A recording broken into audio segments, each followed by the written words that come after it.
अस्सलाम वालेकुम। उम्मीद है आप सब लोग खैर खैरियत से होंगे। इमरान खान साहब की एक बहुत बड़ी चोरी जो है वो पकड़ी गई है। फाइनेंशियल टाइम्स ने एक, बल्कि यूँ कहना चाहिए कि एक पंडोरा बुक्स जो है वो नया खोल दिया है। जितने इमरान खान साहब के करतूत थे वो सारे के सारे वो सामने ले आया है कि किस तरह बरतानिया के अंदर खैरात के लिए जमा की जाने वाली जो रकम है वो तहरीक इंसाफ को मुंतकिल होती रही है, और सियासी मकासद के लिए या ज़ाती मकासद के लिए इमरान खान साहब इस चंदे की रकम को इस्तेमाल करते रहे हैं। और ये जो फिर इल्ज़ाम लगाया जाता था कि इमरान खान साहब के ऊपर कि चंदा खाते हैं और उसके ऊपर गुजर बसर करते हैं, वो बिल्कुल ठीक और सच साबित हो चुका है। और ये कोई पाकिस्तानी मीडिया या पाकिस्तान की किसी अखबार ने इल्ज़ाम नहीं लगाया, ये फाइनेंशियल टाइम्स बरतानिया के अखबार ने इल्ज़ाम लगाया इमरान खान साहब के ऊपर। और उनके जो करीबी दोस्त हैं इबराज ग्रुप वाले आरिफ नकवी साहब, उनके ऊपर। तो इमरान खान साहब के पास और पूरी की पूरी तहरीक इंसाफ के पास पूरा का पूरा मौका मौजूद है कि अगर किसी ने ये गलत किया है, अगर ये सिर्फ इल्ज़ाम है, तो बरतानिया में जाकर उसको सू करें, उसको जुर्माना करवाएं, बल्कि पैसे कमाएं और मुल्क के लिए रेवेन्यू लेकर आएँ। इमरान खान साहब इकट्ठा करके अपने लिए भी जो है वो चांदी करें। बहरहाल क्योंकि ये स्टोरी ठीक है, तो इमरान खान साहब क्या तहरीक इंसाफ का कोई भी पंटर जो है ये जुर्रत नहीं करेगा कभी भी कि वो इबराज ग्रुप ये जो फाइनेंशियल टाइम्स है उसको कोई हद के इज़्ज़त का दावा बरतानिया के अंदर भेजे, क्योंकि ये स्टोरी बिल्कुल ठीक है। दरअसल वो रज़ी दादा साहब जो कहते हैं ना कि ये जब भी किसी के ऊपर इल्ज़ाम लगा रहे हों या ये कुछ कह रहे हों, कुछ बता रहे हों, दरअसल ये काम वो खुद कर रहे होते हैं। आप देखें ये दिन रात जो है मुखालफिन के ऊपर, वो चाहे नवाज शरीफ साहब हों, शहबाज शरीफ साहब हों, हमजा शहबाज हों, आसिफ अली जरदारी हों, उनके रिश्तेदार हों, हर किसी के ऊपर मनी लॉन्ड्रिंग का इल्ज़ाम लगाया करते थे। हालांकि सबसे बड़े मनी लॉन्डर जो हैं इमरान खान साहब खुद साबित हो चुके हैं, बल्कि ये मास्टर माइंड जो है उसका साबित हो चुके हैं। इस हवाले से वो बल्कि वो बोंगी मारी फ़ारूक हबीब साहब ने कि बैंकिंग चैनल से पैसा आया है, तो चोरी का पैसा है ये। आपने पैसा जो है ज़कात का पैसा था, ये लोगों ने आपको इमदाद दी थी, वो वाला पैसा जो है आप अपने ज़ाती मकासद के लिए, अपने जो लल्ले तलल्ले हैं उनके लिए इस्तेमाल करते रहे हैं। तो इस तमाम कहानी के अंदर, मनी लॉन्ड्रिंग के अंदर जो मास्टर माइंड है इमरान खान साहब, और जो इनका ढकोसला किस्म का हॉस्पिटल है वो, और इनकी जो सियासी पार्टी है वो जो है ये मनी लॉन्ड्रिंग के बाकायदा मराकज़ जो हैं इस वक्त निकल आए हैं। और फाइनेंशियल टाइम्स की स्टोरी के मुताबिक पीटीआई को यूएई की हुकूमत ने भी फंडिंग दी है। अब ये हर कोई बात कर रहा है कि बरतानिया के अंदर वो मैचेस हुए और ये हुए, सारा कुछ हुए, ये ज़रा यूएई ने जो फंडिंग दी है इसके ऊपर लोगों का फोकस कम है।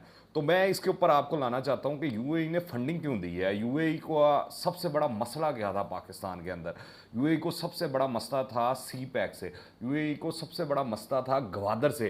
क्योंकि गवादर अगर चल पड़े, तो अगर आप जोग्राफिकली देखें गवादर इस जगह पर है, वो चल जाता है तो फिर दुबई की कहानी तो ख़त्म है।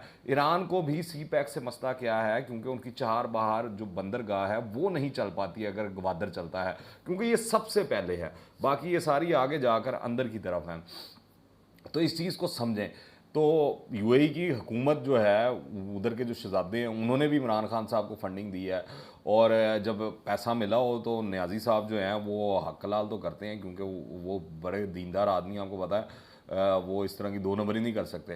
तो इमरान खान साहब ने फ़ौरन इसको हलाल करके दिखाया, और 4 साल के अंदर आप देखें गवादर पोर्ट और सी पैक जो है रोक कर सही तरीके से जो तहरीक इंसाफ है और इमरान खान साहब हैं उन्होंने नमक हलाली का जो हक है वो अदा कर दिया है। मतलब असल साजिश जो थी, ये जो साजिश का सारा बयानिया क्रिएट किया गया है इमरान खान साहब की जानिब से, ये इमरान खान साहब की हुकूमत गिराना साजिश नहीं थी। असल साजिश थी नवाज शरीफ की हुकूमत को गिराना। असल साजिश थी जो वो मुल्क माशी तौर पर तरक्की कर रहा था, एक डगर पर चल रहा था, उसको उससे रोकना, उसको पीछे लेकर आना, ताकि पाकिस्तान जो है वो माशी तौर के ऊपर इन बेड़ियों के अंदर कैद हो जाए और इस तरीके से सी पैक या गवादर जो है उसको परसू ना कर सके।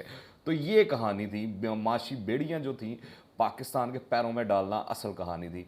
पर मैं आपको बताऊं कि समझ से बाहर है कि तहरीक इंसाफ के जितने दोस्त हैं, वो शहबाज गिल साहब हों, फवाद चौधरी साहब हों, वो ट्वीट्स कर कर के हलकान हुए जा रहे हैं।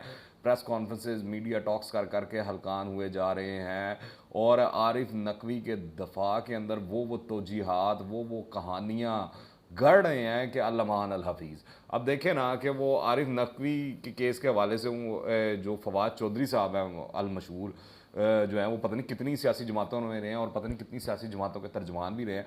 वो कहते हैं अमरीकी और इजरायली साजिश है दरअसल आरिफ नकवी के ख़िलाफ़ ये जो स्टोरी आई है, यानी कि यहाँ भी उन्होंने इस्लामी टच लगा दिया फ़ौरन से पहले।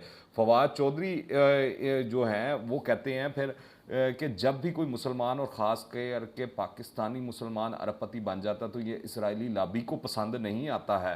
तो इजरायली लॉबी को पसंद नहीं आता है, पता नहीं वो उस वक्त कहाँ पे थे, कहाँ गुम थे, पता नहीं, या पता नहीं उन्होंने भंग भी हुई थी फवाद चौधरी ने, कि जब इमरान खान साहब बरतानिया में अपने यहूदी साले जो जैक गोल्ड स्मिथ है, जो कि असल तर्जमान है इजरायली लॉबी के, उनकी इलेक्शन कंपेन को चला भी रहे थे, और वो भी एक मुसलमान उम्मीदवार के मुकाबले में।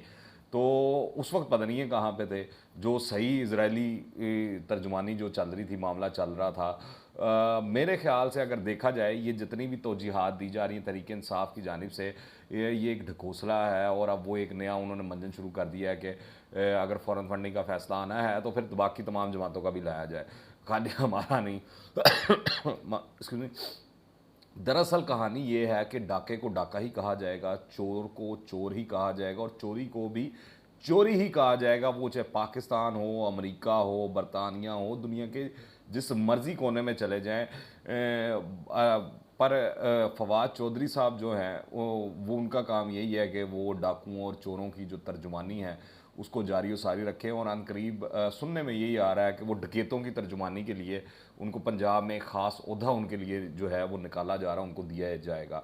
दरअसल ये जो तरीके इंसाफ वाले हैं ये अवाम को उल्लू बनाने में महारत रखते हैं। हालांकि सच ये है कि ज़कात चोर इमरान खान का क्राइम पार्टनर आरिफ नकी जो है वो काबू आ चुका है, और अब इनको जो है इजरायली लॉबी जो है याद आ गई है।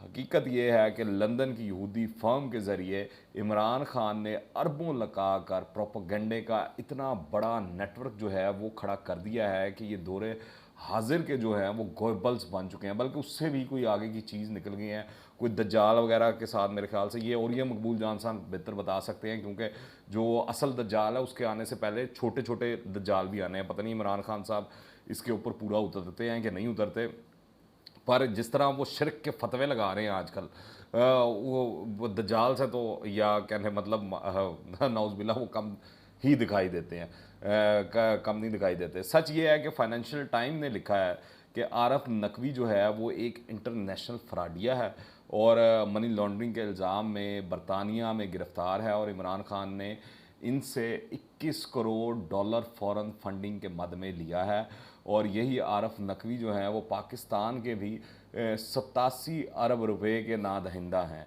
और इनके ख़िलाफ़ जो कार्रवाई थी वो इमरान खान साहब, क्योंकि नैब के अंदर वो सारे वो चुम्मी सरकार, वो जो जवेद इकबाल साहब जो थे वो होते थे, तो उन्होंने रुकवा दी वो, तो इमरान खान साहब के लिए मसला ही कोई नहीं था।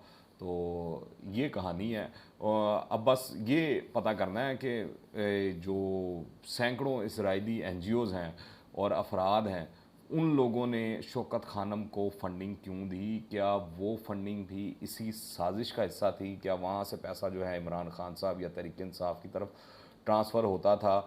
इस गठजोड़ और फ़ौरन फंडिंग में दिहाड़ियों जो लगाई गई हैं, इसके ऊपर अब इंटरनेशनल मीडिया जो चिल्ला रहा है, फिर मैं वही बात दोहराऊंगा कि इमरान खान साहब को चाहिए कि ले जाएं फाइनेंशियल टाइम्स को, बरतानिया की अदालतों में जाके घसीटें, वहाँ पे हद के इज़्ज़त के दावे करें, मगर वहाँ पर उनको ये लाजमी याद रखना पड़ेगा कि वहाँ पर वो ये 3 जजों वाला बेंच नहीं मिलना, उनको ये वाली सहूलत मैसर नहीं होनी। तो ये सोच समझ कर जो है जो भी काम करना है इमरान खान साहब और तहरीक इंसाफ को करना पड़ेगा। मेरे ख्याल से बेहतर यही है कि वो अपनी चोरी को मान लें। आप इस हवाले से क्या राय रखते हैं? नीचे कमेंट्स में लाजमी बताइएगा। दुआ में याद रखें। अनटिल द नेक्स्ट टाइम, अल्लाह हाफ़िज़।